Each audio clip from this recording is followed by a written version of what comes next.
आणि तेच पराक्रमी स्वतःच्या उघड्या डोळ्यांनी पाहिली तेव्हा मनानं ठरविलंय, कारण आज आमचा प्राणांतिक प्रसंग आला.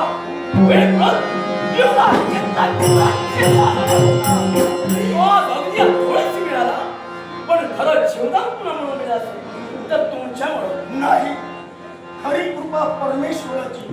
म्हणून एकदा आमचं येणं झालं केवळ जबाबदारी माती आणि केवळ पार पाडत असताना आम्ही दूरवरून पाहिलं अनेक ओळखे तुम्ही एकट्या आधी संधी साधून तुमच्यावर हल्ला केला. पण दुर्दैवानं तुमचे पराक्रम कुठंतरी कमी पडले आणि हीच संधी साधून तुमचा सेवक करणारा मी बरोबर हेरलो आणि त्याच वेळी आमचे भाऊ कसे स्मरण पाहू लागले. मागचा पुढचा विचार न करता या काळाच्या कराडाने आम्ही उडी घेतली. अगदी खरं. आणि परमेश्वर कृपे करून केवळ आम्हाला यश आलं. म्हणूनच मला कळत नाही मी तुम्हाला देव म्हणू की माझा पाठीराखा, मी तुम्हाला देव माणूस म्हणू की माझा भाऊ राया, हेच मला कळत नाही. कारण आपण की माया ममतेचा धागा कुठंतरी झुंकला, त्या माया ममतेच्या धाग्यानं एक गोड दृश्य घ्यावी अशी मनोमध्ये वाटू लागलो. जर का माझा भाऊ आला असता तर माझ्या भावानं आज या प्रसंगातून मला हसत लहानपणापासून या वयापर्यंत मी लहानाचा मोठा झालो. अनेक माणसं आमच्या सहवासातून गेली. अनेक समय आम्ही खेळलो, बागडलो. पण तुम्हाला पाहता श्री माझ्या मनात जेवढी आपुलकी निर्माण झाली अशी आपुलकी कुणाच्याही बाबतीत माझ्या मनात आपुलकी माझ्याही मनात तेच होऊ लागलं. कारण हे नातं जणू काही अगदी बालपणापासून असावं. हे माया ममतेचे धागे अगदी जन्मजन्मीचे असावे. मला वाटू लागलं न जाणू नकोय कदाचित तुमचं माझं पूर्वजन्मीचं काही नातं संबंध नाही असूही शकत, यात शंकाच नाही. पूर्व संचितही असू शकतं. त्या भगवंताला योगाला त्या परमेश्वराचे आभार मी मानेन, कारण या देव माणसाची तुम्हाला गरज आहे. अर्थात आतापर्यंत तुम्हाला अहो जावं म्हटलं, मान सन्मानही ठेवला, पण माझी एकच इच्छा आहे, ज्यानं पराक्रम केले त्याला पारितोषिक द्यायलाच हवंय. तुम्हाला तुमच्या पराक्रमाचं पारितोषिक माझे बाबा जरूर देतीलच देतील, पण माझ्या पराक्रमाचा मान सन्मान तुम्हाला करायचा. अगदी खरं. कोण तुमच्या मनाचा मोठेपणा, कारण या राष्ट्राचा अंकुर तुम्ही वाचविलात, मला तुम्ही जीवदान दिलात. अगदी तुम्हाला त्याचा मोबदला बाबा देतील, पण नको त्यांच्याकडूनही मोबदला नको आणि युवराज तुमच्याकडून आम्हाला मोबदला नको. फक्त आमच्याबद्दल प्रेम दाखवलं तेवढंच पुरे, तेवढंच पुरे. माया ममता आपुलकीनं नको म्हणाला, मला काहीच नको. मग आपुलकी जर का तुम्हाला हवी असेल, आपुलकी माया ममता असेल, मला एक मागायचंय. मला एकच तुमच्या जवळ हवंय. जीवनात मी असंख्य प्रसंग छेदिले. प्रत्येक प्रसंगात माझ्या जीवनात मला मित्रही बरेच मिळाले, पण खरा प्राणांतिक प्रसंग जेव्हा निर्माण झाला त्यानं मला वाचविलं. त्याच्याशी मला मैत्री करायची. मैत्री अर्थात मित्रत्वाचा हात तुला मला हवाय. युवराज इतर आपली पवित्र इच्छा, नुसती पवित्र इच्छा नव्हे, ही तुमची महान इच्छा. मग या महान पवित्र इच्छेचा हा शाम कधी अनादर करणार नाही, अनादर करणार.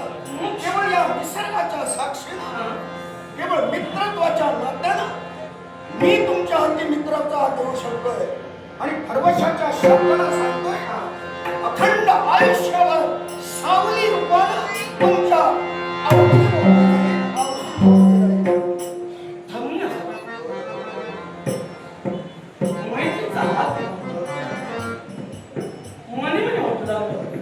माझा मित्र असा मित्र सखा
किती झालं तरी मी आपल्या पायाचा पायी आहे.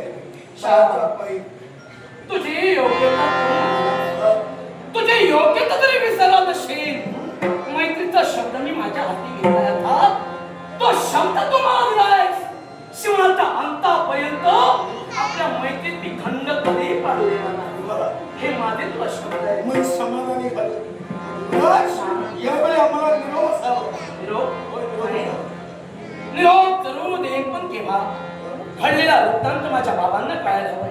अर्थात ते वृत्तांत सांगण्यासाठी आणि तू जरी किती नकारविलास तरी या पराक्रमाचं पारितोषिक तुला देण्यासाठी माझ्या समोर तुला माझ्या बाबापर्यंत यावं लागलं. दरबारी अगदी खरं.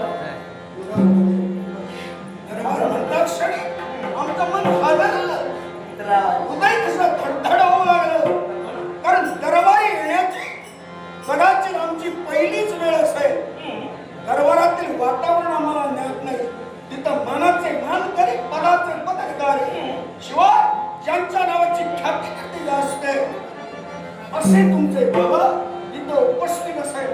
थोरा मोठ्या समोर कसं बोलावं, त्यांचा आदर कसा ठेवावा हे अजून परिपूर्ण आम्हाला ज्ञात नाही. तेव्हा राजदरबारी नको म्हणतात. मित्राज, कधीतरी वेळ काढू आणि नंतर कधीतरी येऊ म्हणतो. वेळ काढू. पण यावेळी येण्याचं मला धाडस होत नाही. धाडस होत नाही. कारण त्या मायेचा आत्मिकतेचा पालन आणि मूर्तिमंत देवता म्हणजे माझे बाबा. शब्द धडधड नव्हे, आमचे चरण लटपटू लागले. असं नको. तुझ्या समयत मी आहे ना, आणि मायेचा पालन आणि आपुलकीची माया मोठा देवता म्हणजे माझे बाबा उगाच कुणावर अन्याय करत नाही. ठीक आहे. तेव्हा विक्रांत, माझ्या हट्टासाठी, युवराज, माझ्या इच्छेसाठी तुला यावंच लागेल. नाशिक तुम्हाला विनंती आहे. तुमच्या विनंतीला मान देऊ मी येईनच म्हटलं. पण तिथं गेल्यानंतर मी अक्षरी बोलणार नाही. ठीक आहे. दरबारात गेल्यानंतर तुम्ही मला सांभाळून घ्यायला हवं. घाबरत नको. सांभाळून घ्यायला हवं. घाबरत नको. आणि हे जर का सत्य असेल आणि मला जर का सांभाळून घेत असाल चला म्हटलं. मग चला.